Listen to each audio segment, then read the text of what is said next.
ఘాటంశాల debate news బెంచ్కి స్వాగతం. పాకిస్తాన్ ఒక అరాచకం చేసింది భారతదేశంలో, పహల్గామ్లో. ఆ సందర్భంలో రియాక్ట్ అయినటువంటి భారత్ పాకిస్తాన్కి తగిన బుద్ధి చెప్పింది. కానీ ప్రపంచ పెద్దన్నగా చెప్పబడేటటువంటి అమెరికా పాకిస్తాన్ పక్షాన ఎందుకు నిలుస్తోంది? యుద్ధాన్ని ఆపానని ప్రకటించడంతో పాటు ట్రంప్ పదే పదే భారత్ని చులకన చేస్తూ పాకిస్తాన్ని నెత్తిన పెట్టుకునే పని ఎందుకు చేస్తున్నారు? ఆసిఫ్ మునీర్ని ఏకంగా అమెరికాకి ఆర్మీ డేకి ఎందుకు పిలుస్తున్నారు? క్రమంగా పాకిస్తాన్కి ఆర్థిక నిధులు ఎందుకు ఇప్పిస్తున్నారు? దీని వెనకాల ఏమన్నా వేరే గ్లోబల్ కారణాలు ఏమన్నా ఉన్నాయా? అదే సందర్భంలో అక్కడ అణుస్థావరాల దగ్గరన ఏదో జరిగింది అని చెప్తున్నటువంటి అక్కడి జర్నలిస్టులు, అట్లాగే నూర్ఖాన్ బేస్ అమెరికా చేతిలోనే రన్ అవుతోందని పాకిస్తాన్ జర్నలిస్టులు చెప్తున్నటువంటి దాన్ని ఏ కోణంలో నుంచి చూడాలి? ఈ అంశానికి సంబంధించి ప్రస్తుతం మనతో పాటు చర్చించేందుకున్నారు జాతీయవాద జర్నలిస్ట్ రాకా సుధాకర్ గారు. నమస్తే అండి. నమస్తే సాయి గారు. పాకిస్తాన్ విషయంలో అమెరికా అకస్మాత్తుగా ఇదివరకు ట్రంప్ ఉన్నప్పుడు పాకిస్తాన్ని పూర్తిగా పక్కన పెట్టించి FATFలో ఆంక్షలు పెట్టించడానికి సహకరించాడు, ఆర్థికంగా కంట్రోల్ చేయడానికి సహకరించాడు. ఇవాళ రోజున భారత్ పట్ల చులకనగా, పాకిస్తాన్ పట్ల ప్రేమగా ట్రంప్ వైఖరి మారడం వెనకాల కారణం ఏమనుకోవాలి?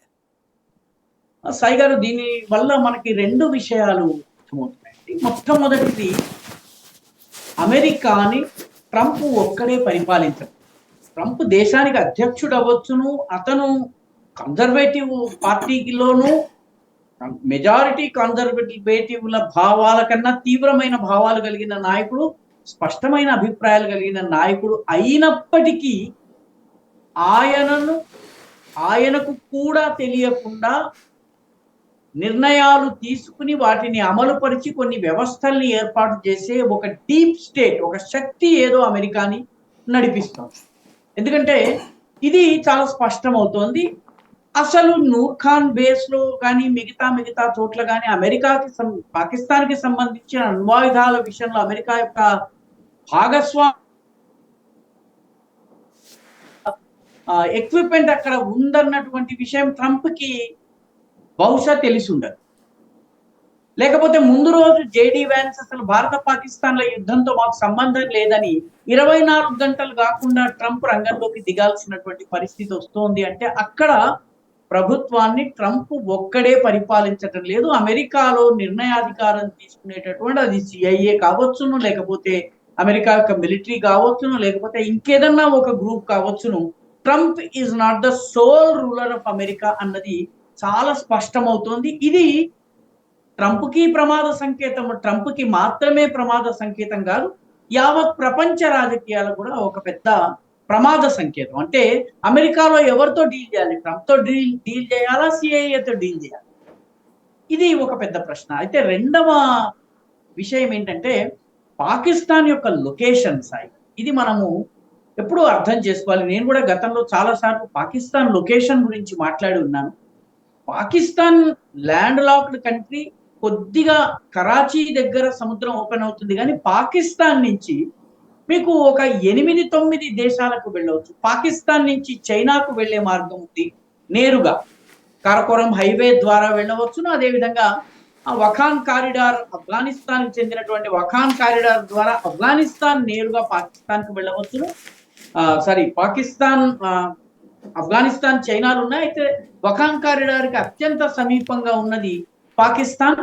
అదేవిధంగా సెంట్రల్ ఏషియన్ కంట్రీస్ కి రాకపోకల మార్గం పాకిస్తాన్ నుంచి ఉంది. తాజికిస్తాన్, ఉజ్బెకిస్తాన్, కజాకిస్తాన్లకు, ఇటు ఇరాన్ వైపు వెళ్ళాలన్నా కూడా పాకిస్తాన్కి ల్యాండ్ రూట్ ఉంది. పాకిస్తాన్ యొక్క సీ రూట్ ఏదైతే ఉందో, కరాచీ సీ రూట్ ద్వారా, గ్వాదర్ సీ రూట్ ద్వారా మీరు డైరెక్ట్ గా అరేబియన్ సీ ద్వారా మీరు గల్ఫ్ కంట్రీస్ కి, ఒమాన్ కి, సౌదీకి, మిగతా అనేక దేశాలకి వెళ్ళవచ్చు. ప్రపంచంలోని 3 ముఖ్యమైనటువంటి చోక్ పాయింట్స్ అరేబియా సముద్రానికి దగ్గరగా ఉన్నటువంటి బాబ్ ఎల్ మాండెబ్ కావచ్చును, లేకపోతే గల్ఫ్ ఆఫ్ ఆడెన్ కావచ్చును. వీటికి గ్వాదర్, కరాచీ చాలా సమీపం. బొంబాయి, కొచ్చి కన్నా కూడాను చాలా సమీపం. పాకిస్తాన్కి భౌగోళికంగా ఒక ప్రాధాన్యం ఉంది. అమెరికా పాకిస్తాన్ని వదలలేదు. రేపు ఆఫ్ఘనిస్తాన్లో ఏదైనా యాక్షన్ చేయాలన్నట్టయితే పాకిస్తాన్ భూభాగమే కావాలి. సెంట్రల్ ఏషియాలో ఏదైనా చెయ్యాలి, సెంట్రల్ ఏషియాలో ఉన్నటువంటి కమ్యూనిస్ట్ అనుకూల ప్రభుత్వాల్ని, రష్యా అనుకూల ప్రభుత్వాల్ని తొలగించి అనుకూల ప్రభుత్వాన్ని ఏర్పాటు చేసుకోవాలన్నా పాకిస్తాన్ నుంచే బేస్ ఆఫ్ ఆపరేషన్స్ పాకిస్తాన్ నుంచే ఉంటాయి. అదేవిధంగా ఇరాన్తో రానున్న రోజుల్లో టెన్షన్స్ ఉండబోతున్నాయి. అమెరికా ఇరాన్ పై యుద్ధం కూడా ప్రకటించే అవకాశం ఉంది. కాబట్టి యుద్ధం చేయాలన్నట్లయితే కేవలము 2 స్థావరాలు మాత్రమే. ఒకటి ఇజ్రాయెల్ ఉంది, 2 ఖతర్ ఉంది, 3వది పాకిస్తాన్. నేరుగా ల్యాండ్ ఆర్మీ చొచ్చుకుపోవాలన్నట్టయితే నేరుగా ఉన్న దేశం పాకిస్తాన్. కాబట్టి పాకిస్తాన్ని అమెరికా వదులుకోలేదు.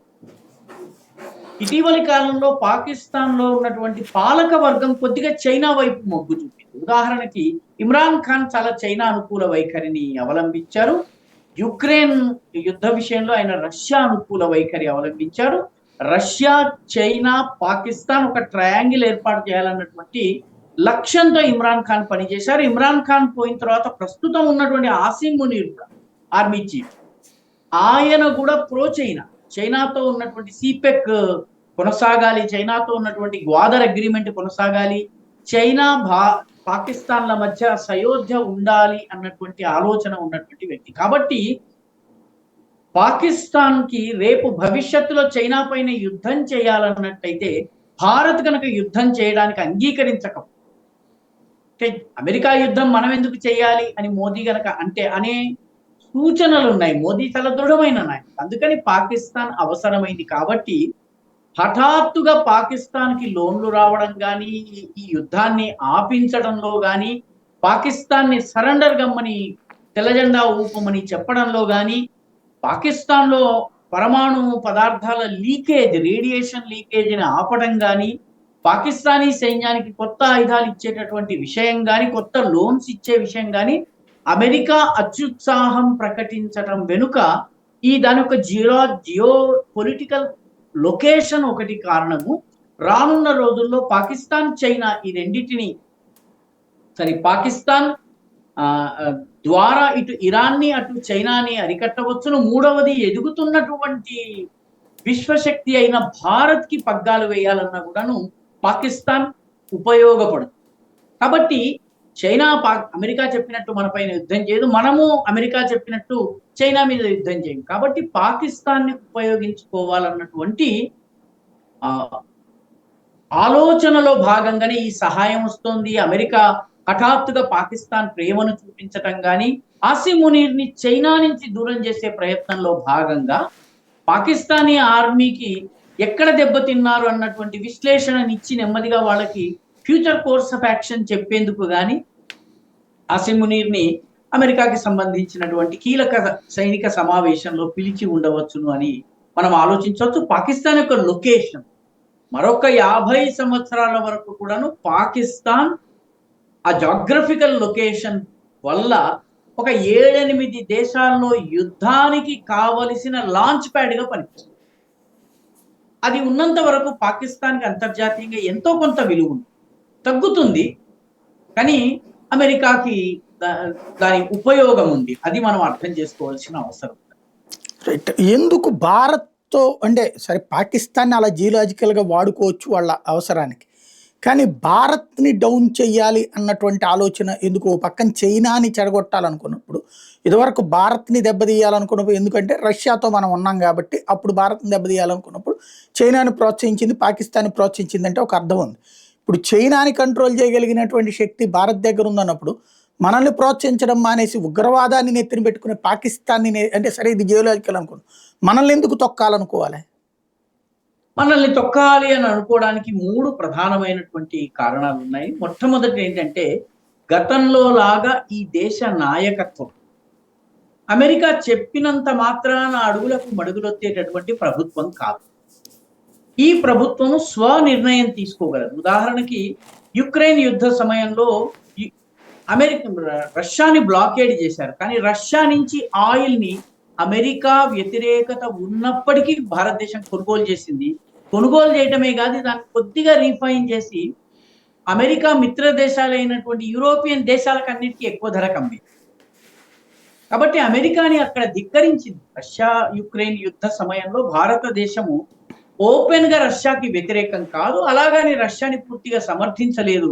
కానీ అమెరికా మాట వింది. ఇది కాబట్టి ఇక్కడ ఉన్నటువంటి నాయకత్వం దృఢమైనది. మనం చెప్పగానే అడుగులకు మడుగులొత్తి నా కూతురికో కొడుక్కో అమెరికాలో వరల్డ్ బ్యాంక్ లో ఉద్యోగం ఇస్తాను అని అనగానే మంత్రులు ప్రధానమంత్రులు సంతకాలు చేసేసేటటువంటి యుగం కాదు.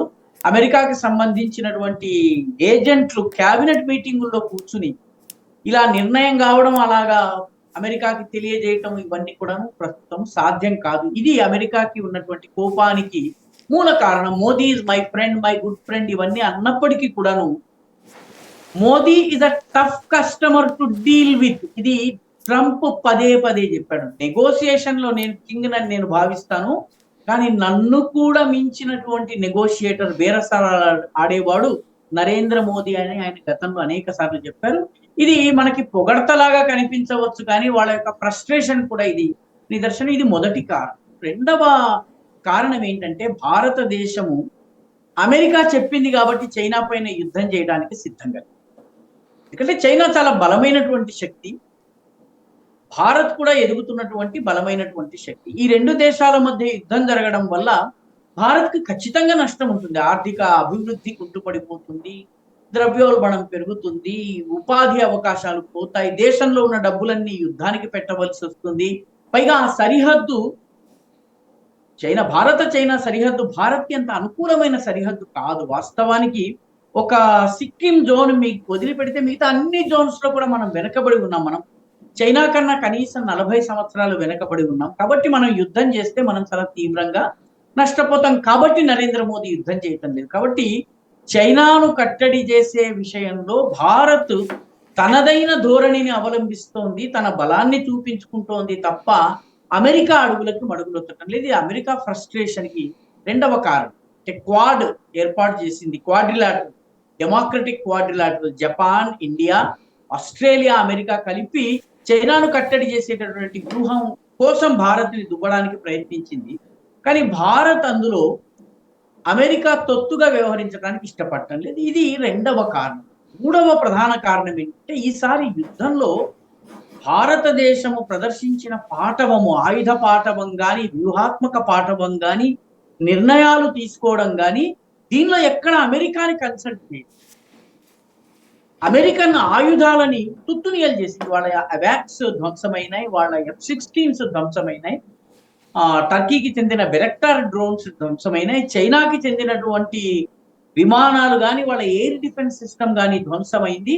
కాబట్టి చైనీస్ అండ్ అమెరికన్ వెపనరీ కన్నా సుపీరియర్ వెపనరీని భారతదేశం అమెరికా ప్రమేయం లేకుండా సొంత మేధస్సుతో, సొంత టెక్నాలజీతో డెవలప్ చేసుకుని ఇప్పుడు చిన్న చిన్న దేశాలన్నీ కూడాను భారత్ వైపు చూసే పరిస్థితి వచ్చింది. ఎందుకంటే వీళ్ళు పెద్ద దేశాల అండ లేకుండా సొంతంగా టెక్నాలజీని డెవలప్ చేసుకున్నారు. ఆ టెక్నాలజీ సమర్థవంతంగా పనిచేసింది, అమెరికన్ ఆయుధాలని కూడా పుట్టింది. ఇది ఒక ఎదుగుతున్నటువంటి విశ్వశక్తి యొక్క భారత్ ఆ ఎదుగుతున్న విశ్వశక్తి లాగా ఇప్పుడు కనిపిస్తోంది. హఠాత్తుగా ఇన్నాళ్ళు India is an emerging power అన్నారు. వాస్తవానికి ఇప్పుడు చూస్తే ఎమర్జ్డ్ పవర్ లాగా కనిపిస్తోంది. దాంతో అమెరికా భారత్ ని ఎక్కడో ఒక్కడ నొక్కాలి అన్నట్లయితే పాకిస్తాన్ ఉపయోగించాలి అని చెప్పి భావించి పాకిస్తాన్ని చేరదీస్తోంది. పాకిస్తాన్ ని చేరదీసే క్రమంలో భారత వ్యతిరేక స్టేట్మెంట్స్ ఈవెన్ ట్రంప్ కూడా ఇస్తుంది. కాబట్టి కౌగిలింతలు కానీ, ఆలింగనాలు చేసుకోవడం కానీ, మై బెస్ట్ ఫ్రెండ్ అని ట్రంప్ అనడం కానీ, మై బెస్ట్ ఫ్రెండ్ అని మోదీ అనడం కానీ, ఇవన్నీ కూడా దౌత్యపరంగా నా దేశ ప్రయోజనాలు, అమెరికా ప్రయోజనాలే ట్రంప్కి ముఖ్యం, భారత ప్రయోజనాలే మోదీకి ముఖ్యం. ఆయన ఎంత టఫ్ బేరసారాలు ఆడతారో మోదీ అంత టఫ్ బేరసారాలు ఆడతారు. కాబట్టి భారత వ్యతిరేక స్టేట్మెంట్లు ట్రంప్ ముఖం నుంచి వస్తున్నాయి, అమెరికాలోని వివిధ ఏజెన్సీల నుంచి కూడా వస్తున్నాయి. కాబట్టి ట్రంప్ ఎంత స్వతంత్రంగా ఉంటానని ప్రకటించినా అమెరికా యొక్క డీప్ స్టేట్ మాటని పూర్తిగా కాదనలేని, ముఖ్యంగా మిలిటరీ, వ్యూహాత్మక అంశాలు, అంతర్జాతీయ రాజకీయాలు, వీటిలో భారత్ ఎదగడాన్ని ఆయన సహించలేరు. ఇది 3 Idiots సినిమాలో చెప్పినట్టుగా మన ఫ్రెండ్ ఫెయిల్ అయితే బాధపడతాం, కానీ మన ఫ్రెండ్ మనకన్నా ఎక్కువ మార్కులు తెచ్చుకుంటే అసూయపడతాము. ప్రస్తుతము ఆ పరిస్థితిలో అమెరికా ఉంది. అందుకే అమెరికా భారత్ కి వ్యతిరేకంగా స్టేట్మెంట్ ఇస్తోంది. It is out of frustration. మరి ఎలా ఇట్లాంటి అంటే ఇది ఒక పెద్ద సంక్లిష్ట స్థితి కదా.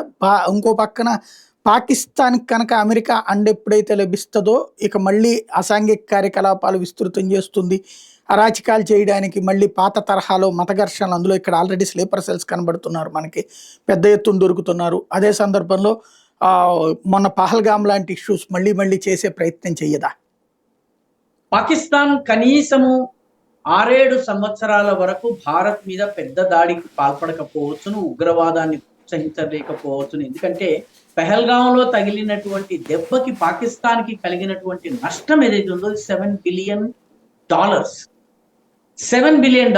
ఈరోజు పాకిస్తాన్ యొక్క ఖజానా మొత్తంలో సౌదీ అరేబియా ఇచ్చినవి, చైనా ఇచ్చినవి, అడుగున ఉన్న వాటినన్నిటినీ తీసి లెక్క పెడితే కూడా $1 బిలియన్ లేవు. ఈ IMF ఇచ్చినవి, మిగతా ఇచ్చినవన్నీ కూడాను డిఫెన్స్ కి 20% కేటాయించారు వాళ్ళ బడ్జెట్ లో. మీరు జాగ్రత్తగా గమనిస్తే అదనంగా ఇప్పుడు కేటాయించిన దానికన్నా 20% అదనంగా కేటాయించారు. కాబట్టి పాకిస్తాన్ కి ఇప్పుడు కోల్పోయిన దాన్ని పొందడానికి, నష్టపోయిన దాన్ని, పాడైపోయిన వాటిని బాగు చేసుకోవడానికి 5-6 సంవత్సరాలు పడుతుంది. ఈ 5-6 సంవత్సరాల్లో అమెరికా ఎంత జాకీ పెట్టి లేపినా కూడా భారత్ మీద కనీసం 5-6 సంవత్సరాల వరకు యుద్ధం చేయలేదు. స్లీపర్ సెల్స్ విషయంలో మన దేశంలో ఉన్నటువంటి 0.5 ఆర్మీ ఏదైతే ఉందో, భారత వ్యతిరేక కూటమి ఉందో, దాన్ని వెన్ను విరిచే పని చాలా వేగంగా జరుగుతుంది. ఈ దేశం నుంచి బంగ్లాదేశీల ఏరివేత, బంగ్లాదేశీ కాలనీల ఏరివేత ఎంత వేగంగా జరుగుతున్నదంటే, ముఖ్యంగా మిలిటరీ, రైల్వే ఇటువంటివి ఉన్న ప్రతి చోట ఈ బంగ్లాదేశీ కాలనీస్, రోహింగ్యా కాలనీస్ ఉన్నాయి. కాబట్టి వాటిని ఏరివేసే పని జరుగుతుంది. ఢిల్లీలో చాందినీ చౌక్ లో ఉన్నటువంటి ఆ ఏరియా పేరు వజీర్పురాలో రైల్వే ప్రాపర్టీ, రైళ్ల రాకపోకలకు సైతము ఇబ్బంది కలిగించేలాగా కాలనీస్ ఉంటే కాలనీస్ ని తొలగించారు. అహ్మదాబాద్ లో దాదాపు 15,000 బంగ్లాదేశీల ఇళ్లను నేలమట్టం చేసి వాళ్ళని గుర్తించి సరిహద్దు దాటిస్తున్నారు. అదేవిధంగా మీకు అస్సాంలో పెద్ద ఎత్తున, త్రిపురలో పెద్ద ఎత్తున దాటిస్తున్నారు.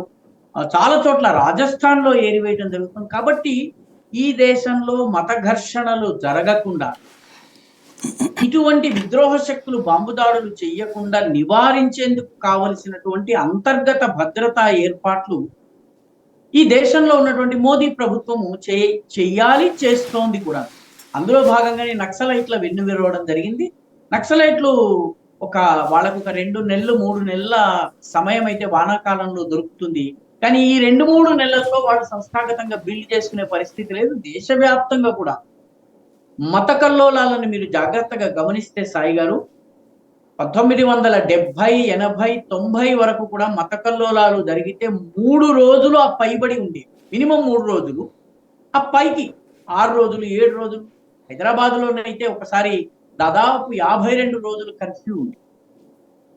ఇప్పుడు మత కల్లోలాలు 1990 తరువాత, అంటే హిందూ శక్తులు బలం పుంజుకున్న తర్వాత మత కల్లోలాలు 1 లేదా 2 రోజులకి పరిమితమయ్యాయి.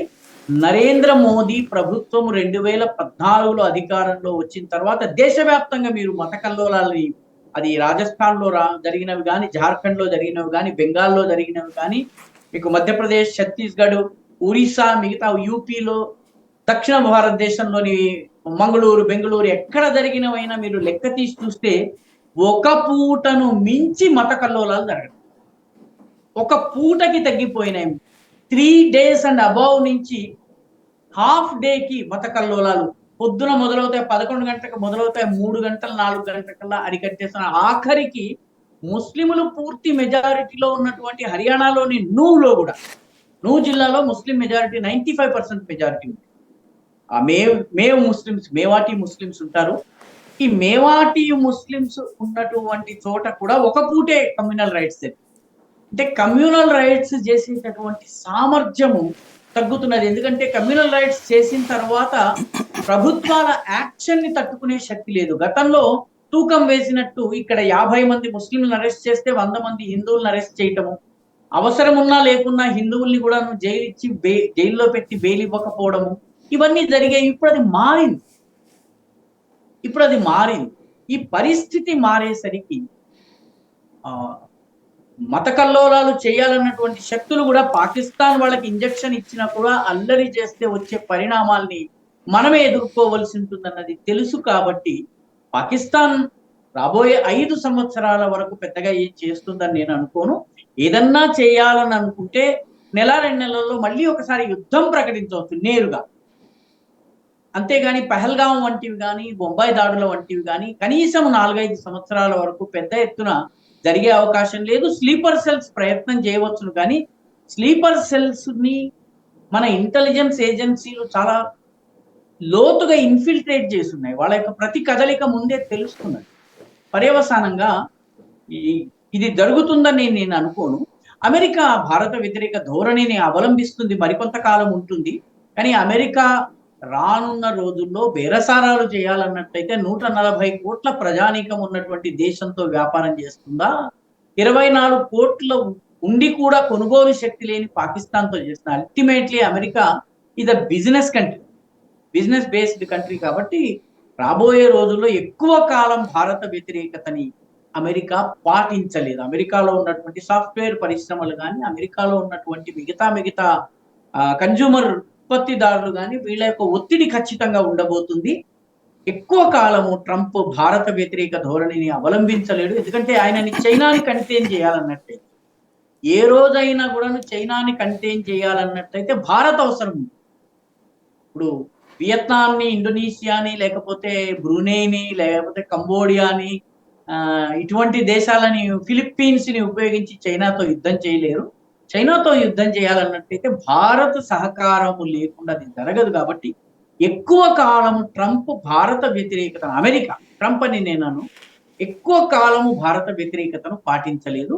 పాకిస్తాన్‌కి ప్రస్తుతం సహాయం చేస్తున్నా ఇది ఎక్కువ కాలం కొనసాగుతుందని నేను అనుకుంటున్నాను. పాకిస్తాన్ అంటే మీరు ఇందాక అన్న దాంట్లో నేరుగా ఒక 2-3 నెలల్లో చేయొచ్చు అంటున్నారు. అంటే ఎందుకని? పాకిస్తాన్‌కి తగిలినటువంటి దెబ్బ అలాంటి ఎంత ఘోరమైనటువంటి అవమానం అంటే బహుశా ఈసారి జరిగిన యుద్ధాన్ని 1965లోని 6 డే వార్ ఇజ్రాయెల్‌కి అరబ్ దేశాలకి మధ్య జరిగిన 6 డే వార్‌తో పోల్చవచ్చు. 6 డే వార్‌లో 23 అరబ్ దేశాలు కలిసి ఏకకాలంలో ఇజ్రాయెల్ మీద దాడి చేస్తే 23 దేశాలు కూడా శరణాగతి మమ్మల్ని కాపాడు బాబోయ్ అని తెల్ల జెండా చూపించే పరిస్థితి 6 అంటే 6 రోజుల్లో వచ్చింది. ఈసారి పాకిస్తాన్ మీద మనం చేసినటువంటి దాడి యొక్క స్వరూపం ఏదైతే ఉందో పాకిస్తాన్‌కి ఇప్పుడు అర్థమవుతున్నది ఏంటంటే భారతదేశపు ఎక్స్‌రే కళ్ళలో నేను ఎన్ని కవచాలు వేసుకున్నా, బట్టలు వేసుకున్నా నన్ను నగ్నంగా చూడగలిగే శక్తి భారతదేశానికి ఉంది అన్నది పాకిస్తాన్‌కి అర్థమైంది. పాకిస్తాన్ యొక్క పరమాణు అసెట్స్ ఎక్కడున్నాయి? పాకిస్తాన్ యొక్క ఎయిర్ అసెట్స్ ఎక్కడున్నాయి? పాకిస్తాన్‌లోని ఏ ఉగ్రవాద స్థావరం ఎక్కడుంది? పాకిస్తాన్‌లోని ఏ బంకర్ ఎక్కడుంది కూడా భారతదేశానికి తెలుసును. భారతదేశానికి ఉన్న ఇంటెలిజెన్స్ ఎంత పక్కా ఇంటెలిజెన్స్ అంటే పూర్తిగా పాకిస్తాన్ని దెబ్బగొట్టగలిగేటటువంటి స్థితిలో భారత్ ఉంది. ప్రత్యక్ష యుద్ధం జరిగితే 5-6 రోజులు కూడా తట్టుకునేటువంటి పరిస్థితి లేదన్నది పాకిస్తాన్‌కి అర్థమైంది. కాబట్టి ఈ అవమాన భారం నుంచి తప్పించుకోవాలి అన్నట్లయితే ఎందుకంటే ప్రజలకు ఎక్కువ కాలం వాళ్ళు అబద్ధం చెప్పలేదు. పాకిస్తాన్ భారతదేశాన్ని ఓడించామని చెప్పింది. ఆదంపూర్ బేస్‌ని ధ్వంసం చేశామంది. ఆదంపూర్ నుంచి మోడీ మాట్లాడారు. అదేవిధంగా రాజస్థాన్ గుజరాత్‌లో ఉన్నటువంటి భుజ్ ఎయిర్‌పోర్ట్‌ని ధ్వంసం చేశారన్నారు. అక్కడికి రాజ్‌నాథ్ సింగ్ వెళ్ళి ఏ విధ్వంసము జరగలేదని ఆయన చేశారు. డోడాకి కూడాను రాజ్‌నాథ్ సింగ్ వెళ్ళారు. డోడా ఎయిర్‌పోర్ట్‌ని మేము ధ్వంసం చేశామని పాకిస్తాన్ చెప్పింది. పైగా పాకిస్తాన్ మీద పడుతున్న బాంబుల తాలూకు లేకపోతే జరుగుతున్న విధ్వంసం తాలూకు మిసైల్ దాడుల తాలూకు వీడియోలను పాకిస్తానీ ప్రజలే తీశారు. ఇప్పుడు ఈ జరగలేదు అని పాకిస్తాన్ అబద్ధము తమ ప్రజలకి చెప్పలేని పరిస్థితి వచ్చింది సోషల్ మీడియా వల్ల. దాంతో పాకిస్తాన్‌కి మళ్ళీ భారత్‌ని దెబ్బతీసేందుకు ప్రయత్నం చేస్తుంది. ఎందుకంటే ఏదో ఒక రకంగా మళ్ళీ భారత్‌ని కెలికేందుకు ప్రయత్నం చేస్తుంది. పహల్గాం తరహా కాకపోయినా మరో రకంగా సింధు జలాల విషయంలో గానీ, లేకపోతే ఇంకొక విషయంలో గానీ, సరిహద్దు వద్ద కాల్పులు గానీ, ఈ రకమైనటువంటి ఏదో ఒక చర్య జరిగే అవకాశం ఉంది. లేదా భుజ్ వంటి, జైసల్మేర్ వంటి ప్రాంతంలో, ముఖ్యంగా జైసల్మేర్ ప్రాంతంలో షకర్గఢ్ బల్జ్ ఉంటుంది రాజస్థాన్‌లో. షకర్గఢ్ బల్జ్ నుంచి భారత్ దాడి చేసే అవకాశం ఉందని ప్రియంటివ్‌గా మన మీదకి రావడానికి ఏదో ప్రయత్నం పాకిస్తాన్ కొంత చేస్తుంది. కానీ ఈసారి గనక పాకిస్తాన్ దాడి చేస్తే చాలా భయంకరమైనటువంటి దెబ్బతింటుంది. ఎందుకంటే ఈసారి యుద్ధంలో కేవలము ఎయిర్ ఫోర్స్ మాత్రమే పాల్గొంది. నేవీ అండ్ ఆర్మీ స్టాండ్ బైలో. ఆల్ అవుట్ వార్ కనుక జరిగితే పాకిస్తాన్ 5-6 రోజులు కూడా తట్టుకునే అవకాశం లేదు. అయినప్పటికీ కూడాను ఆ, గల్లీ రౌడీ చేసేది ఏంటండి? గల్లీ రౌడీ ఇంకోటన్నా సహాయం తీసుకొచ్చి మళ్ళీ కొట్టడానికి వస్తాడు. ఆ రకమైనటువంటి నేచర్ పాకిస్తాన్ది. పాకిస్తాన్ వాస్తవానికి గల్లీ రౌడీ. అమెరికాని తీసేస్తే అది ఉట్టి గల్లీ రౌడీ. కాబట్టి మరికొంత ఒక ప్రయత్నం అయితే చేసే అవకాశం ఉంది. ఎందుకంటే ఆసిమ్ మునీర్ కి భయంకరమైనటువంటి ఈగోకి దెబ్బ తగిలింది. ఆయనని ఆసిమ్ మునీర్ ని ఈరోజు ఆ ఫీల్డ్ మార్షల్ కాదు, ఫ్రాడ్ మార్షల్ అని పాకిస్తానీ ప్రజలు గతంలో ఎన్నడూ లేనటువంటి ఆర్మీని ప్రజలు ఎద్దేవా చేయటం పాకిస్తాన్ లో లేదు. అందరినీ ఎద్దేవా చేసిన ఆర్మీని చేసేవాడు కాదు. ఈసారి ఆర్మీని ఎద్దేవా చేశారు. కాబట్టి ఏదో ఒక యాక్షన్ చేసేందుకు పాకిస్తాన్ దుస్సాహసం చేసే అవకాశం లేకపోలేదు. పాకిస్తాన్ లో ఏమాత్రం తెలివితేటలున్నా ఇమీడియట్లీ దాడి చేయకూడదు. కానీ పాకిస్తాన్ తెలివిలేని దేశం. యుద్ధపరంగా, వ్యూహపరంగా ఎప్పుడు కూడా పాకిస్తాన్ చదరంగంలోని 2-3 ఎత్తుగడల వరకు మాత్రమే గలదు. ఆ తరువాతి ఎత్తుగడల్ని పాకిస్తాన్ ఊహించలేదు. ఆ తరువాతి ఎత్తుగడలు ప్రత్యర్థి దేశం చేతిలో ఉంటాయి. ఆ ప్రత్యర్థి దేశాన్ని తట్టుకోవడం కోసం అన్ని కూడా తప్పటడుగులు వేస్తుంది, రాంగ్ స్టెప్స్ వేస్తుంది. అందుకే పాకిస్తాన్ చదరంగంలో పదే పదే దెబ్బతింటుంది. కాబట్టి జరిగే అవకాశం ఉంది. జరగకపోతే మరీ మంచిది, జరిగే అవకాశం. మరొకటి, మన దేశంలో ఈ ఇంతవరకు ఒకటి స్లీపర్ సెల్స్ అంటే మత పెచ్చతో ఉన్నోళ్ళు అది అనుకుంటారు. కానీ ఇప్పుడు ఎవరెవరో మేడం ఎన్ అనేటటువంటి మహిళ భారతదేశంలోని యూట్యూబర్లని లేకపోతే డిజిటల్ మీడియాని జాగ్రత్తగా అక్కడికి పిలిచి మేనేజ్ చేసేయడం, ఇప్పుడు వాళ్ళ అరెస్ట్ అవుతుంది జరుగుతుంది. అసలు వీళ్ళని ఎందుకు వాళ్ళు వినియోగించుకున్నట్టు, వీళ్ళు మనల్ని ఇన్ఫ్లుయెన్స్ చేసేసి మన ప్రజల్ని, ఇక్కడున్న హిందువుల్ని పాకిస్తాన్ గొప్ప దేశం అని ఫీల్ క్రియేట్ చేయడం సాధ్యం అవుతుందా? అంటే వీళ్ళు పాకిస్తాన్ అనుకూలంగా, జ్యోతి మల్హోత్రా వీడియోలో అన్ని పాకిస్తాన్ అనుకూలంగా ఏమి, ఆమెను ట్రాప్ చేసి ఆమె నుంచి కొంత సమాచారాన్ని సేకరించే ప్రయత్నం జరుగుతుంది. ఇప్పుడు ఎవరైతే యూట్యూబర్స్ రకరకాలుగా పట్టుబడుతున్నారో, మిగతా సోషల్ ఇన్ఫ్లుయెన్సర్స్ పట్టుబడుతున్నారో, ఈ సోషల్ ఇన్ఫ్లుయెన్సర్స్ లో ఎక్కువ మంది ఆదాయం కోసము లేకపోతే కనెక్షన్స్ కోసము ప్రయత్నం చేస్తూ ఉంటారు. ఈ 2 ప్రయత్నాల్లో భాగంగా చాలా సందర్భాల్లో వీళ్ళు ట్రాప్స్ లో పడిపోయే అవకాశం, ఈ ట్రాప్స్ లో పడిపోయే అవకాశం ఉండి వీళ్ళు కొన్ని రకాల సమాచారాలు వీళ్ళు బహుశా ఇచ్చే అవకాశం. ఫలానా ఆర్మీ కంటోన్మెంట్ నుంచి ఏ వాహనాలు వెళ్తున్నాయి, లేకపోతే ఏం జరుగుతోంది, అక్కడ మీకున్నటువంటి మిలిటరీ ఆఫీసర్స్ తో పిచ్చాపాటి మాట్లాడుతూ ఏమి సమాచారము సేకరించవచ్చును, ఈ రకంగా కొద్దిపాటి సమాచార సేకరణ కోసం వీళ్ళు ఉపయోగపడుతూ ఉండవచ్చును. ఈ దేశంలో సోషల్ మీడియా ద్వారా పాక్ అనుకూల కంటెంట్ ని ఇచ్చేందుకు కూడా పెద్ద ఎత్తున ప్రయత్నం జరుగుతుంది. ఇండియన్ సోషల్ ఇన్ఫ్లుయెన్సర్స్ గా కనిపించే చాలా మంది యొక్క ఐపీ అడ్రస్ చూస్తే అది పాకిస్తాన్ లో, ముఖ్యంగా ట్విట్టర్ కానీ, ఫేస్బుక్ కానీ ఇట్లాంటి వాటిల్లో ఉన్నట్టు, ఇన్స్టాలో కానీ ఉన్నవాడు, యూట్యూబ్ వంటి వాటిలో ఉన్నవాళ్ళు మాత్రం లోకల్ అయినప్పటికీ కొంత సమాచారం ఇచ్చే అవకాశం ఉంది. సాయి గారు, మీరు కనుక సికింద్రాబాద్ కంటోన్మెంట్ కి కానీ, వసంతర్ మెహదీపట్నం కంటోన్మెంట్ కి కానీ వెళ్తే ఆ చుట్టుపక్కల కంటోన్మెంట్ ఏరియాలో ఉన్న దుకాణాలన్నీ కూడా ప్రత్యేకంగా ఒక మత విశేషానికి చెందిన వాళ్ళవే ఉంటాయండి. అరటిపళ్ళు అమ్మేవాడు, దానిమ్మ పళ్ళు అమ్మేవాడు, వాడే ఎందుకు ఉంటాడు అక్కడ? వేరే వాడు ఎందుకు వెళ్ళి దుకాణం పెట్టడు? వాళ్ళని తొలగించేందుకు పదే పదే ప్రయత్నాలు జరిగినా ఏదో ఒక రూపంలో వాడు గోడ దగ్గర, గేట్ దగ్గర, కంచె బయట, ఎక్కడో ఒకక్కడ వాడు ఎందుకుంటాడు? సమాచార సేకరణ కోసం అనేక పద్ధతుల ద్వారా సమాచారాన్ని సేకరించే అవకాశం ఉంటుంది. సాయి గారు, మీరు పోఖ్రాన్ దాడికి భారతదేశము పోఖ్రాన్ ప్రయోగం చేయబోతోంది అన్నది పాకిస్తాన్కి కొంత ముందుగానే తెలిసింది. ఎలా తెలిసింది అంటే, భారతదేశము ఉల్లిగడ్డల్ని చాలా పెద్ద ఎత్తున కొనుగోలు చేసింది. ఎందుకంటే రేడియేషన్ ని కంట్రోల్ చేయడానికి ఉల్లిగడ్డలు ఉపయోగం. అయితే భారతదేశంలో సైన్యము లేకపోతే రక్షణ రంగ విభాగాలు ఉల్లిగడ్డల్ని కొనుగోలు చేయడంతో ఒక హోటల్లో ఉల్లిగడ్డలు దొరకవు. పాకిస్తానీ ఏజెంట్ ఆ హోటల్కి వచ్చి అతను ఏదో సమోసా ఏదో తింటూ ఉల్లిగడ్డలు కావాలంటే ఇంకా లేవంటాడు. ఏంటి అంటే ఎక్కడ దొరకటం లేదంటాడు. ధర పెరిగిపోయింది, ధర పెడతామన్నా కూడా దొరకటం లేదంటాడు. దాంతో అతను 4-5 చోట్ల ఎంక్వైరీ చేసి ఉల్లిగడ్డలు షార్టేజ్ ఉంది అంటే పరమాణు ప్రయోగం ఏదో జరగదు. దీనికి సంబంధించిన ముందస్తు సూచన పాకిస్తాన్కి పాకిస్తాన్ ద్వారా అమెరికాకి వెళ్ళింది.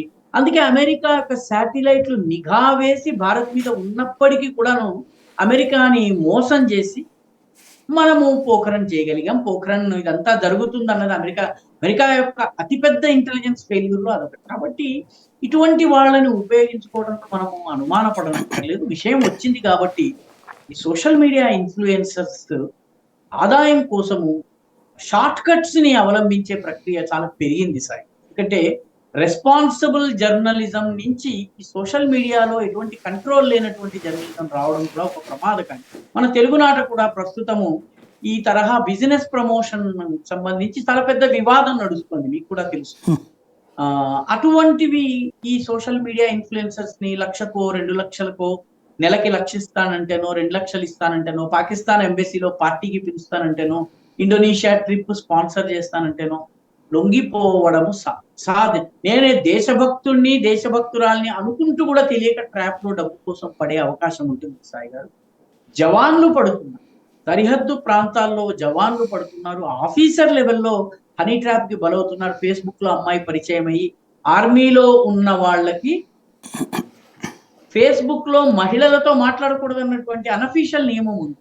లిఖిత పూర్వకంగా ఏం లేదు కానీ మాట్లాడకూడదు. ఎందుకంటే హాయ్ హనీ అని మాట్లాడుతుంది, ఆ తర్వాత ట్రాప్ వేస్తుంది, ఇతని చేత రహస్యాలు ఎక్కడో ఒక హోటల్లోనో ఎక్కడో కలిసి దాన్ని వీడియో తీసి ఆ తర్వాత బెదిరించి భయపెట్టి సమాచారాన్ని లాగినటువంటి అనేక ఉదాహరణలు ఉన్నాయి.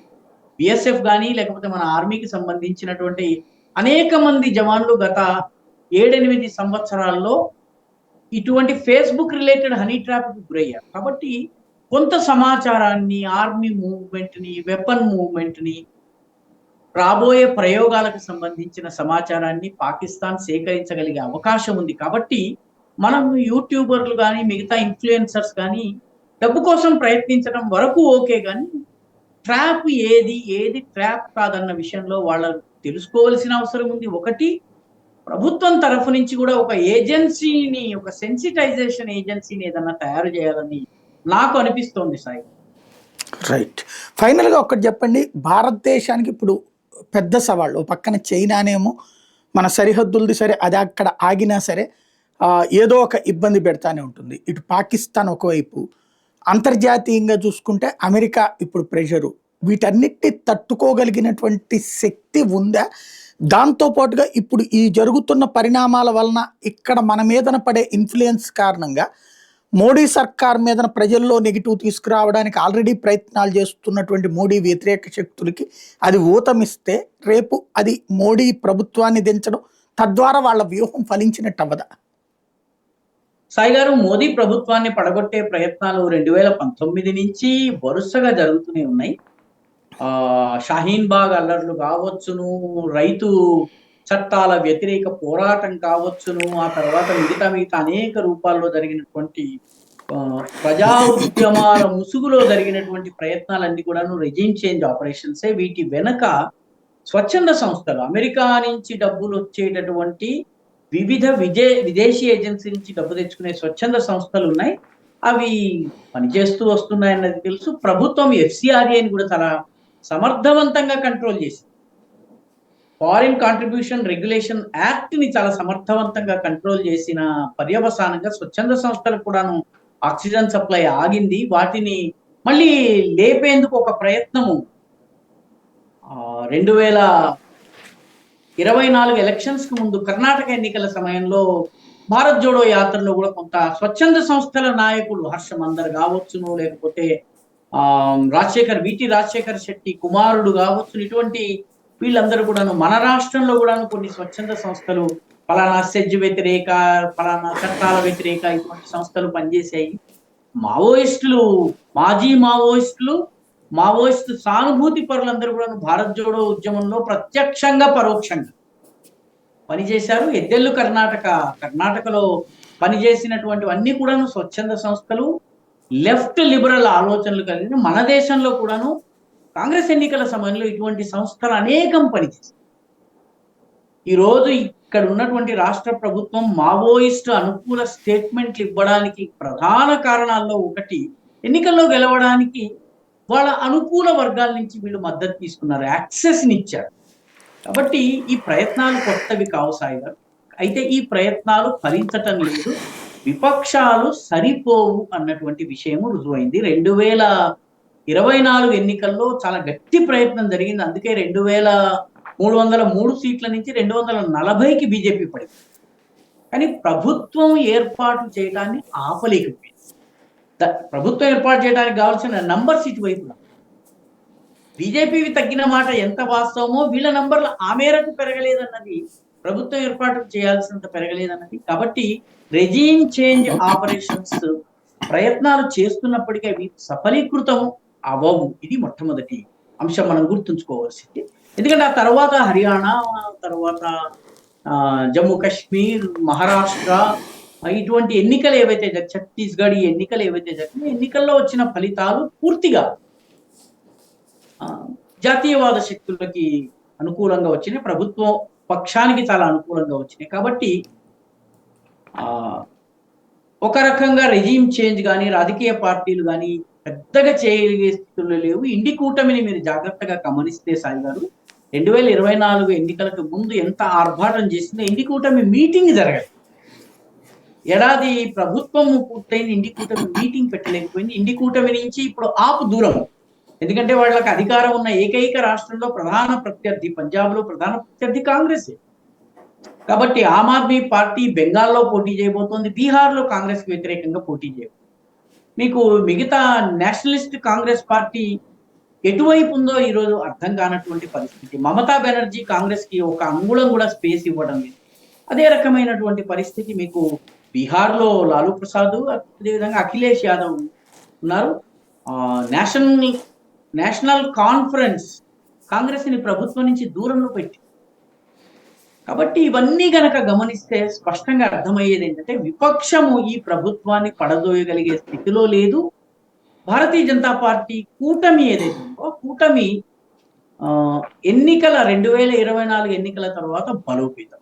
ఇది అంతర్గతంగా చూసినట్టు. రెండవది, అంతర్గత విద్రోహకర శక్తుల మీద మన ఎన్ఫోర్సింగ్ ఏజెన్సీస్ ఘనమైనటువంటి విజయం సాధించాయి. నక్సల్వాదం వెన్నువిచ్చాయి. మళ్ళీ నక్సలిజం పుంజుకోవడానికి ఒక 10-12 సంవత్సరాల పట్టు. నక్సల్బరీ తరువాత శ్రీకాకుళం అణిచివేసిన తరువాత 69 ప్రాంతంలో శ్రీకాకుళంలో అణిచివేసిన తరువాత మళ్ళీ 80ల వరకు తెలంగాణలో నక్సలిజం రాలేదు. మళ్ళీ 2000 ప్రాంతంలో ఇవన్నీ గ్రూపులన్నీ కలిసి మావోయిస్టు పార్టీగా, సిపిఐ మావోయిస్ట్ గా బీహార్ గ్రూపులు అవన్నీ కలిసి చేసి ఆ టైంలో వాళ్ళు ఒక హైయెస్ట్ పీక్ వచ్చారు. మళ్ళీ ప్రస్తుతం లోయెస్ట్ పాయింట్ లో ఉన్నారు. మళ్ళీ కనుక పుంజుకోవాలంటే లీడర్షిప్ ఉండి క్యాడర్ రిక్రూట్మెంట్ జరిగితే 20 ఏళ్లకు కానీ వీళ్ళు పుంజుకోరు. 20 ఇయర్ సైకిల్ ఉంది. మావోయిస్ట్ సైకిల్ మీరు జాగ్రత్తగా అబ్జర్వ్ చేస్తే 20 ఇయర్ సైకిల్. ఈ 20 ఇయర్స్ పడుతుంది. 20 ఇయర్స్ కి అనుకూల ప్రభుత్వం వస్తే వాళ్ళు మళ్ళీ. కాబట్టి అంతర్గతంగా కూడాను ఇస్లామిక్ ఉగ్రవాద స్లీపర్ సెల్స్ కానీ మిగతా మావోయిస్టులు కానీ వీళ్ళందరినీ కూడాను, మాఫియాను కానీ ఇటువంటి శక్తులన్నింటినీ కూడా అణిచివేయడం జరుగుతుంది. ఇక అమెరికా ప్రయత్నం ఖచ్చితంగా చేస్తుంది. భారతదేశాన్ని ఒక వీక్ ప్రభుత్వము భారతదేశంలో ఉండడం అనేది అమెరికాకి అనుకూలం.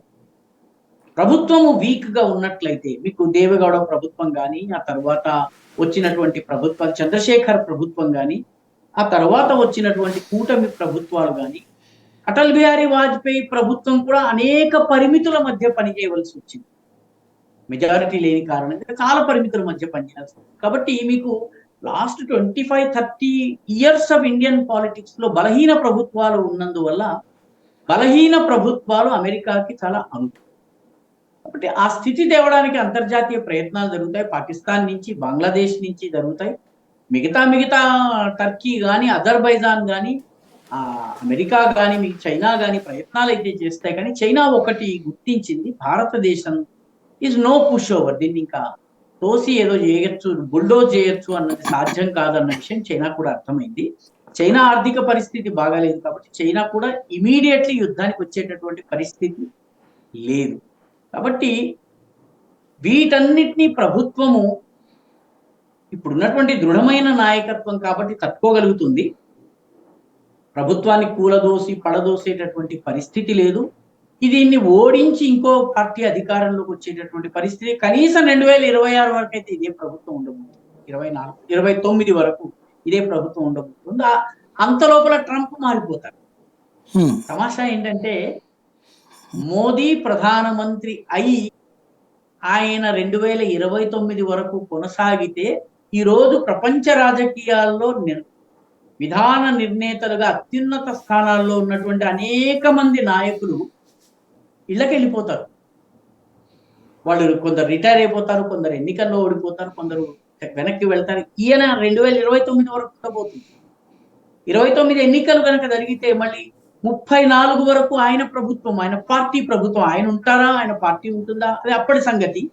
కానీ మొత్తానికి అట్లీస్ట్ అప్ టు 29 వీళ్ళు ఏమీ చేయలేని పరిస్థితి సాయి గారు. ఎందుకంటే ఇక్కడ స్థానికంగా అంతర్గత బలం ఉండడము, పైగా నువ్వు ఇండియన్ ఎకానమీని ఈరోజు అమెరికా రష్యా ఎకానమీని ప్రభావితం చేసినట్టు కూడా చేయలేదు. రష్యా యుక్రెయిన్ యుద్ధం మొదలు కాగానే వీసా మాస్టర్ కార్డు రెండు కూడాను రష్యాలో ఆపరేషన్స్ ని స్తంభింపజేశాయి. 10-15 రోజుల వరకు రష్యాలో అసలు భయంకరమైనటువంటి కరెన్సీ షార్టేజ్ వచ్చింది. మన దేశంలో మన యూపీఐ, మన ఆధార్, మన భీమ్ యాప్, మనకి సంబంధించిన మనీ ట్రాన్స్ఫర్ సిస్టమ్స్, లేకపోతే మనకి సంబంధించిన ఆన్లైన్ సిస్టమ్స్ ని ఇది అమెరికా దయాదాక్షిణ్యం మీద జరగలేదు, మన సొంత మేధస్సుతో సొంత టెక్నాలజీతో జరిగినాయి. కాబట్టి రష్యాని కంట్రోల్ చేయగలిగినంత కూడా మన దేశాన్ని కాల్చేది. మన ఇండియన్ ఎకానమీ కూడాను నేను గొప్ప ఎకానమిస్ట్ కాదు కానీ ఓన్లీ 60% మాత్రమే అంతర్జాతీయ వ్యాపారాలతో లింక్ అయి ఉంది. మిగతా 40% మన ఇంటర్నల్ మార్కెట్, దేశీయ మార్కెట్ చాలా పెద్దది. కాబట్టి మన ఆర్థిక వ్యవస్థకు వచ్చినటువంటి ఢోకాలేదు. చిన్న చిన్న దేశాలు ఉన్నాయి, వాటి ఆర్థిక వ్యవస్థ అంతా ఎగుమతుల మీద ఆధారపడింది. టెక్స్టైల్ పరిశ్రమను కొడితే బంగ్లాదేశ్ సర్కిలబడుతుంది. మన దేశంలో ఆ పరిస్థితి లేదు. మన అంతర్గత కన్జంప్షనే, మన అంతర్గత మార్కెట్ కన్జంప్షనే ఎంత ఉందంటే 140 కోట్ల మంది కొనుగోలుదారు. కాబట్టి అంత సులువుగా ఇది జరగదు. జరిగే అవకాశాలు చాలా తక్కువగా కనిపిస్తున్నాయి. సమర్థవంతమైనటువంటి నాయకత్వము, బలమైనటువంటి ప్రభుత్వము, దృఢ సంకల్పము కలిగినటువంటి ఆలోచన విధానం ఉన్నటువంటి సంస్థలు బలంగా ఉన్న కారణంగా ఇది ఇప్పుడు జరుగుతాయని నేను అనుకోవటం లేదు సార్. ఈ చివరగా ఒకే ఒక పాయింట్, ఈ మధ్యన సోషల్ మీడియా ప్లాట్ఫారాల్లోకి ఈ నక్సలైట్లు అంటే ఆల్రెడీ నక్సలిజంలోకి చేసేసి బయటకు వచ్చి లొంగిపోయో లేకపోతే అరెస్ట్ అయ్యి జైలుకి వెళ్ళి బయటకు వచ్చినో ఇప్పుడు జర్నలిస్టులు ముసుగేసుకుంటున్నారు, లేదా యూట్యూబ్లో విశ్లేషకులు ముసుగేసుకుంటున్నారు, డిజిటల్ ప్లాట్ఫామ్స్ వీటి మీద ఓపెన్గా చెప్తున్నారు. ఇదిగో ఫర్ ఎగ్జాంపుల్ మొన్న చనిపోయినటువంటి కేశవరావు గురించినో లేకపోతే ఇప్పుడు ఇట్లాంటి వాళ్ళందరినీ సమర్థిస్తూ అసలు వాళ్ళు ఎంత కష్టపడ్డారు ఈ సొసైటీకి అనేటటువంటిది ఓపెన్గా సోషల్ మీడియా ద్వారా ప్రచారాలు చేస్తూ ఉన్నారు. అంటే వీళ్ళని అర్బన్ నక్సల్స్ అని పిలవచ్చు, కానీ వీళ్ళ ప్రభావం ఉండదా? వీళ్ళని ప్రభుత్వం కంట్రోల్ చేయలేదా? అవసరం లేదా? నా దృష్టిలో అవసరం లేదు సార్. ఎందుకంటే ఈ రకమైనటువంటి సైట్స్ ఈ మధ్య కాలంలో అంటే గత ఏడాదిన్నర నుంచి చాలా మంది సీనియర్ జర్నలిస్టులు అని చెప్పుకునే వాళ్ళు ప్రింట్ జర్నలిజాన్ని వదిలేసి సోషల్ మీడియాలోకి వస్తున్నారు. యూట్యూబ్ మిగతా మీడియాలోకి వస్తున్నారు, వెబ్సైట్లు పెడుతున్నారు. తర్వాత మావోయిస్టు మద్దతుదారులు మావోయిస్ట్ గీతాలని, గద్దరన్న గీతాలని, లేకపోతే RSU 50 సంవత్సరాలు పూర్తయిపోయినాయి కాబట్టి అని చెప్పి దయచేసి వాటికి వస్తున్నటువంటి వ్యూస్ చూడండి. మహా మేధావులని ప్రింట్ మీడియాలో భుజకీర్తులు తగిలించుకున్న వాళ్ళని 2000 మంది కూడా చూడటం లేదు సార్. 2000 మంది. కాబట్టి మొట్టమొదటి విషయం ఏంటంటే ప్రజలకు ఆ కంటెంట్ అవసరం లేదు. ఆ ఆలోచన ధోరణిని ప్రజలు రిజెక్ట్ చేశారు. 1969లో కానీ 1970sలో కానీ ఉన్నటువంటి పరిస్థితులు నేడు దేశంలో లేవు. కాబట్టి మావోయిస్ట్ పార్టీ కానీ ఆ ఆలోచన విధానానికి కానీ పెద్దగా లేవు. మీరు మావోయిస్టుల దురదృష్టకరమైన పరిస్థితి ఏంటంటే సాయి గారు, ఒక స్టేట్మెంట్, మావోయిస్ట్ పార్టీ స్టేట్మెంట్ తెలుగులో తెలంగాణలో రిలీజ్ అవుతున్నది, ఛత్తీస్గఢ్లో రిలీజ్ కావడం లేదు. ఛత్తీస్గఢ్ అంటే నంబాళ్ళ కేశవరావు లేకపోతే ఇటువంటి వాళ్ళకు సంబంధించినటువంటి నక్సలైట్లతో చర్చలు జరపండి అన్న మీటింగ్లు తెలంగాణలో జరిగినాయి.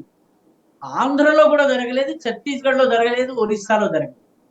ఆఖరికి వాళ్ళ ఆసన్న అని సీనియర్ నక్సలైట్ మావోయిస్టు ఇంటర్వ్యూ ఇచ్చాడు సార్. అతను బస్తర్ టాకీస్ అనేటటువంటి ఛానల్కి ఇంటర్వ్యూ ఇస్తూ, మేము ఆ తెలంగాణలో ఉన్న మేధావులకి చర్చలకి పిలవమని ప్రభుత్వాన్ని కోరమని ఒత్తిడి తెమ్మని మేము అడిగాము, వాళ్ళు ఆల్రెడీ మీటింగులు పెట్టడం మొదలు పెట్టారు అని చెప్పారు. అంటే ఛత్తీస్గఢ్లో అడుక్కునే పరిస్థితి కూడా లేదు మావోయిస్టులకి. కాబట్టి ఈ ఐడియాలజీని ప్రజలు తిరస్కరించారు. ఆ రకంగా ఎవరెవరైతే విశ్లేషకుల ముసుగులో కానీ ఇంకొక ముసుగులో కానీ వస్తున్నారో వాళ్ళకి స్వాగతం. ఎందుకంటే ప్రజాస్వామ్యబద్ధంగా వాళ్ళు తమ అభిప్రాయాల్ని చెప్పుకుని వాళ్ళకి ప్రజా మద్దతు ఎంత ఉందో నిరూపించుకోవచ్చు. ఇన్నాళ్ళు ప్రింట్ మీడియాలో కానీ ఎలక్ట్రానిక్ మీడియాలో కానీ బాసిజం ఆధారంగా వేరే అభిప్రాయాల్ని నొక్కి పెట్టారు. మీరు జర్నలిస్టు, నేను జర్నలిస్టు, పత్రికల్లో ఎడిట్ పేజీలో ఏ వ్యాసం రాయాలో ఏమి రాయాలి అన్నది అక్కడ ఉన్నటువంటి ఒక సబ్ ఎడిటరు ఒక ఎడిటర్ గారు కూర్చొని నిర్ణయిస్తారు. ప్రజాభిప్రాయాన్ని ప్రతిస్పందించేటటువంటి ప్రజాస్వామికమైనటువంటి వేదికలు కావాలి. ఒక దినపత్రికలో అయితే ఎడిటోరియల్, సెకండ్ ఎడిట్, దాని తర్వాత లేఖలు, పక్కన రాసే రెండు, ఇవి అన్ని కూడాను మావోయిస్ట్ కంటెంట్ వచ్చినటువంటి రోజులు అనేకం ఉన్నాయి. ఈరోజు వాళ్ళు మైదానంలోకి వచ్చారు, స్వాగతం. వాళ్ళు వచ్చి నిజంగా వాళ్ళ బలం ఎంతో వాళ్ళు తెలుసుకోవాలి. ఎందుకంటే 2000ని దాటడం లేదు. ఏ మేధావి మాట్లాడినా కూడా 2000 నుంచి 4000 దాటడం లేదు. రాడికల్ స్టూడెంట్స్ యూనియన్ యొక్క 50 సంవత్సరాలు పూర్తయిన సందర్భంగా జరిగిన దాని వీడియోలు అప్లోడ్ చేశారు. ఆ వీడియోలకు వచ్చిన వ్యూస్ ఒకసారి వాళ్ళని ప్రజలు ఎంత రిజెక్ట్ చేశారు. ఎందుకంటే విప్లవం వర్ధిల్లాలి, యువతరం వర్ధిల్లాలనే ఒక్కడికి నల్ల వెంట్రుక ఒక్కటి లేదు ఎత్తింది. They are rejected. కాబట్టి వాళ్ళకి స్వాగతం చెప్పాలి. నిజానికి రండి, మీ అసలు బలం ఏంటో ఎడిట్ పేజీలని శాసిస్తూ, పత్రికల కంటెంట్ ని శాసించి, ఎలక్ట్రానిక్ మీడియా కంటెంట్ ని శాసించినటువంటి లెఫ్టిస్టులు ఈ రోజు వచ్చి ఈ సోషల్ మీడియా అనేటటువంటి ఈ బహిరంగ మైదానంలోకి వచ్చి వాళ్ళు పోరాడాలి. వాళ్ళ యొక్క కంటెంట్ ని ప్రజలకు చెప్పే ప్రయత్నం చేయాలి. నేను స్వాగతిస్తున్నాను, రావాలి. ప్రజలు వాళ్ళని తిరస్కరిస్తున్నారు. వాళ్ళు చెప్పిన తరువాత కింద వచ్చే కామెంట్లని మీరు చూడండి. ఆ కామెంట్లలో ప్రజాభిప్రాయం స్పష్టమైపోతుంది. కాబట్టి వాళ్ళు రావాలి, వాళ్ళ అసలు బలం ఏమిటో వాళ్ళు తెలియాలి. వాళ్ళు పౌండ్రక వాసుదేవుడు, పురాణాల్లో పౌండ్రక వాసుదేవుడు అనే ఒక క్యారెక్టర్ ఉంటాడు. వాడికి కృష్ణుడు అంటే ద్వేషం, జాతీయవాదం అంటే ద్వేషం.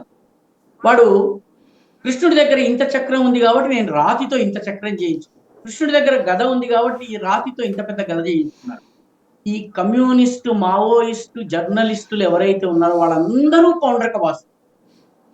ఇన్నాళ్ళు న్యూస్ పేపర్ల ముసుగు లేదు. న్యూస్ పేపర్లో ప్రజాస్వామ్యం లేదు. ఎందుకంటే ఎడిటర్ యొక్క నిర్ణయమే ఫైనల్. ఒక వ్యక్తి నిర్ణయం, మేనేజ్మెంట్ నిర్ణయం ఫైనల్, ఆ పేజీ ఇన్ఛార్జ్ నిర్ణయం ఫైనల్. ఈ రాష్ట్రంలో 1,00,000 అవధానాలు జరుగుతుంటే ఏదో ఒక తిట్టు కవిత్వం మీద మొత్తం పేజీ నింపేవాళ్ళు సాహిత్యం. ఈరోజు సాహిత్యం పేజీలు పోయినాయి. దాంతో అసలు ఈ మావోయిస్ట్ ఉద్యమకారులు, ఈ లెఫ్ట్ లిబరల్స్ కి పాపం 2 చేతులు కొట్టేసినట్లుగానే ఈ పౌండ్రక వాసుదేవులు వాళ్ళ గదను ఎత్తలేరు, వాళ్ళ చక్రాన్ని తిప్పలేరు. ఎందుకంటే అవి రాతితో చేసినవి. వాళ్ళు let them come into the open, let there be a real fight of ideas. ఆలోచనలు సంఘర్షించుకునేటటువంటి ఒక వేదిక ఇప్పుడు వాళ్ళకి లభ్యమైంది. దయచేసి రండి, మీరు కూడా మీ అభిప్రాయాల్ని స్పష్టంగా చెప్పండి. ప్రజలు ఏమంటారో చూడండి. తిట్టడం ఇది, బీజేపీని తిట్టేస్తే కొంత వ్యూస్ వస్తాయి. ఒక ఛానల్ అలా ఉంది, చాలా జాగ్రత్తగా బీజేపీని తిరుగుతూ ఉంటారు, వాళ్ళకి వ్యూస్ వస్తాయి. ఎందుకంటే ప్రభుత్వానికి వ్యతిరేకంగా కొంత ఓట్లు ఉన్నాయి కాబట్టి వాళ్ళు తప్పనిసరిగా చూస్తారు.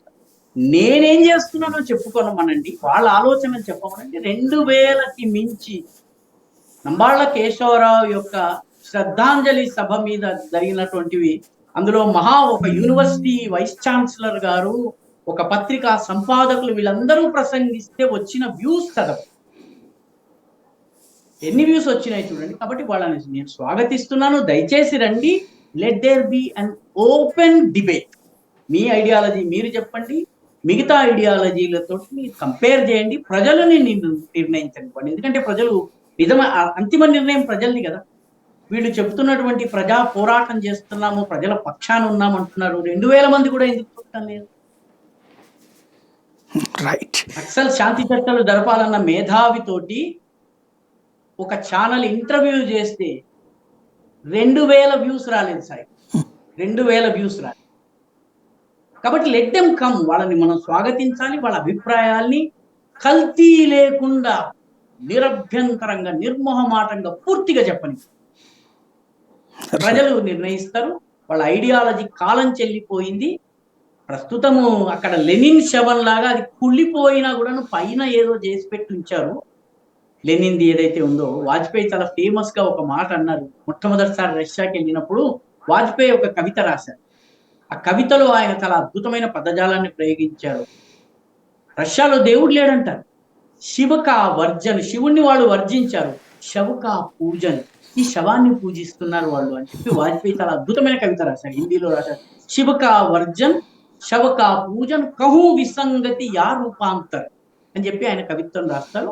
Let them come with their pure ideology. ప్రజలు వాళ్ళని ఎంత అంగీకరిస్తున్నారు, ఏ మేరకు తిరస్కరిస్తున్నారో వాళ్ళకే తెలియని 50-70 సంవత్సరాలుగా తెలుగు జర్నలిజం మీద నిరంకుశ పరిపాలన చేసినటువంటి నికోలాయ్ చౌసస్కులు, మావ్ జెడాంగ్లు, స్టాలిన్లు ఒకసారి ప్రజాక్షేత్రంలోకి రావాలని నేను కోరుకుంటున్నాను. Right. Thank you very much అండి. ఇది పరిస్థితి. ఓవరాల్గా అయితే భారతదేశానికి దెబ్బతీయడానికి కుట్రలు అయితే క్రమక్రమంగా పెరుగుతుంటాయి. దాన్ని కట్టడి చేసేందుకు ఓ పక్కన మోడీ సర్కార్ ప్రయత్నం చేస్తూనే ఉంటుంది. ప్రజలుగా, భారతీయులుగా దేశం బాగుపడాలంటే ఈ పరుగు మరింత పుంజుకోవాలి. అది జరగాలి అని కోరుకోవాలి. అంతేగాని దేశ వ్యతిరేక శక్తులు లేదంటే దేశాన్ని దూషించే, ద్వేషించే శక్తులకి వంత పాడటం మానుకోకపోతే తగిలే దెబ్బ దేశానికే కాదు మనకి కూడా అన్నది గుర్తించాలి.